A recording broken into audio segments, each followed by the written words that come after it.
2016 sucked, including every single game. Blah, blah, top 10 worst games of 2016.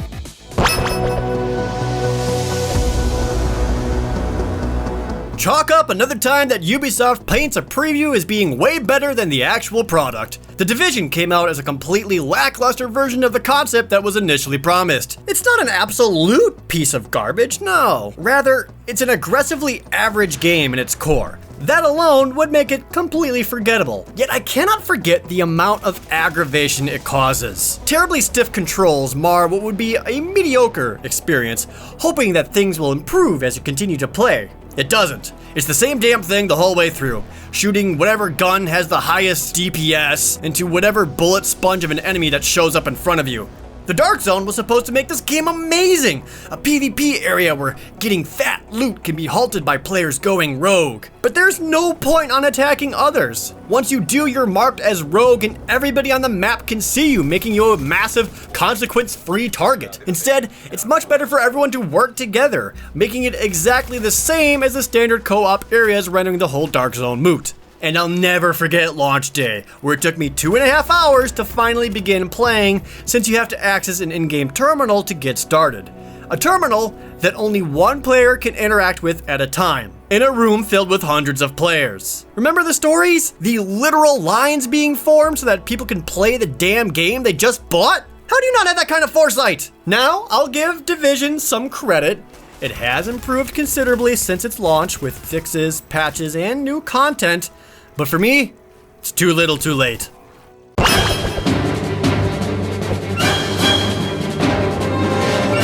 I tried to justify to myself that this doesn't belong here, but I know it does. Star Fox Zero is bad. I even tried playing the game again to convince myself otherwise, but all that did is reaffirm all of its flaws.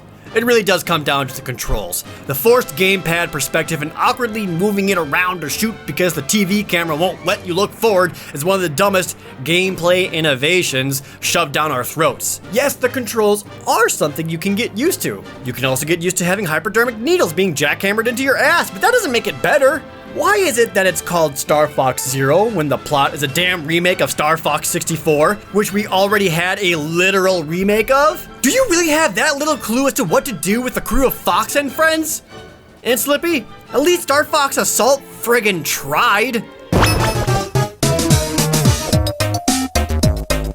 Homefront the Revolution exists for one reason and one reason only, and it's to laugh at. Maybe it's because it's gone through numerous developer switches and closures, maybe it had a tumultuous development history, maybe they really put their hearts into it. But Homefront just ends up being funny. Pick something to laugh at and you will. My favorites are the horrendous AI and character animations. It's like a game in a game. Why do missions when you can find the funniest bugs and glitches possible? This still costs $40.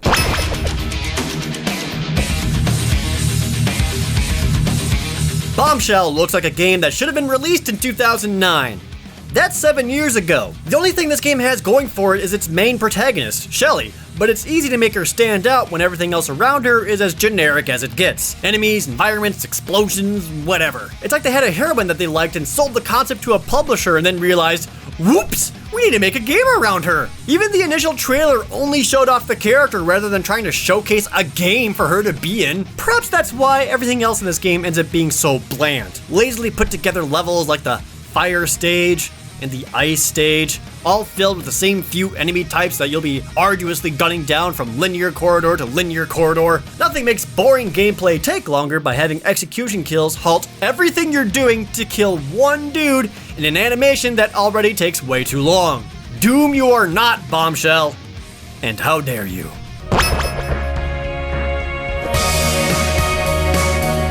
Mirror's Edge Catalyst.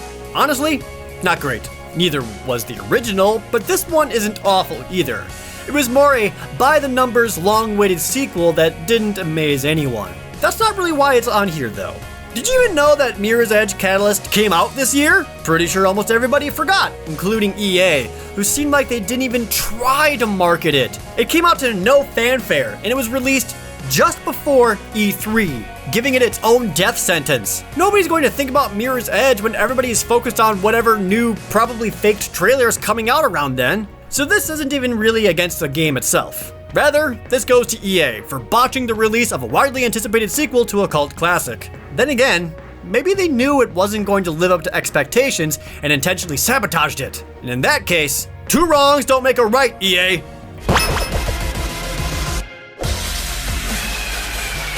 Holy crap, there was a Resident Evil game released this year? You'd be forgiven for not realizing it, since Umbrella Corps has absolutely nothing to do with Resident Evil.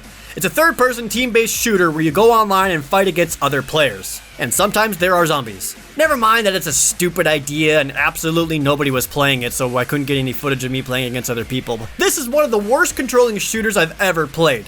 It's like they didn't even test it. There's no feedback for enemies or spatial awareness, and no, killing zombies with an electric ice pick isn't going to make things better. Look how fast you can crawl! Eat your heart out, Solid Snake!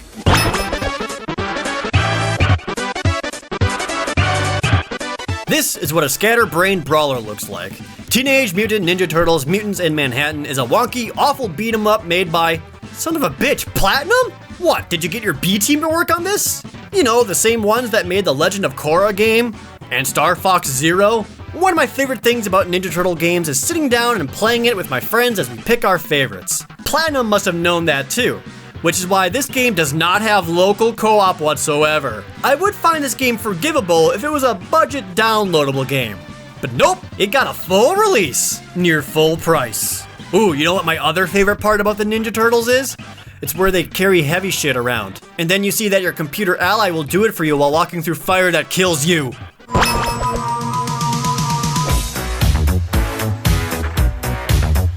Ghostbusters is, from what I can tell, an attempt at making a twin-stick shooter, but instead created a bland mess that has the Ghostbusters painted on to sell copies, and painted on poorly. Was it an artistic decision to make cutscenes run at 10 frames per second? Who the hell even are these people? If you're gonna make a game to tie it into the franchise, at least put something recognizable in there. Hell, I would have accepted the Extreme Ghostbusters. I've seen better menu screens from Flash games on Newgrounds. There is no impact, no response in shooting, no real joy or satisfaction in shooting ghosts. What's this bizarre auto-aim lock-on thing that's messing up my shots? That's not helping! I'm pretty sure they stole most of their enemy design from Galaga. Every level plays out exactly the same, and each one goes on for way longer than it should. Seriously, 30 minutes per stage? And there's only 5 areas in the whole game. This is a budget title through and through. And guess how much it cost when it came out? Full price!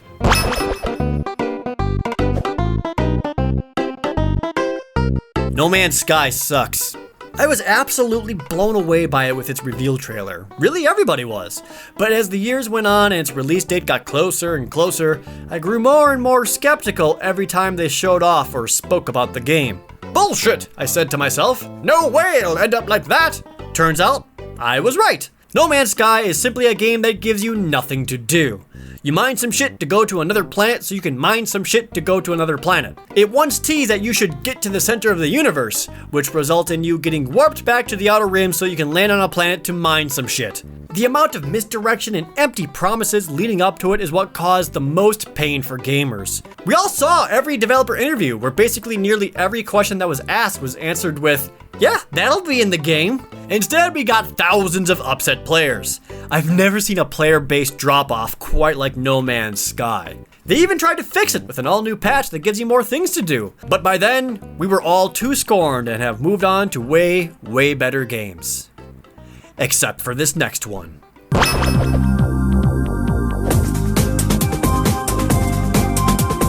Holy f***, this game is shit. No, it isn't just okay, it sucks. No, it isn't flawed but enjoyable, it sucks. I was one of the many Kickstarter backers that helped this mess get over $3 million in development budget. I even went into it optimistically. I said out loud to myself, it's not as bad as everyone says. And it is. It's impossible to see this game and not think of the $3 million that it crowdfunded and wonder what the hell happened. It was supposed to be huge. It was supposed to get all kinds of DLC and sequels and its own cartoon show. Instead, all it got was a world of pissed off, betrayed loyalists. You want to see the kind of effect Mighty No. 9 has on people? I played through the entire game over on my gameplay channel. You can witness firsthand as this game erodes and breaks a man's spirit. Even I can admit that it's funny. It's easy to argue that there are technically worse games on this list in terms of design or execution, but Mighty No. 9 is more than that. It's the years of hype, the millions crowdfunded, the arrogance of the developers as they tried to kickstart a second game before this one even came out, and the shattered consumer trust. This is the worst game I played in 2016. Mighty No. 9 can right off. If you think there's a game on this list that doesn't belong, you're wrong! Every game sucks! Except the good ones.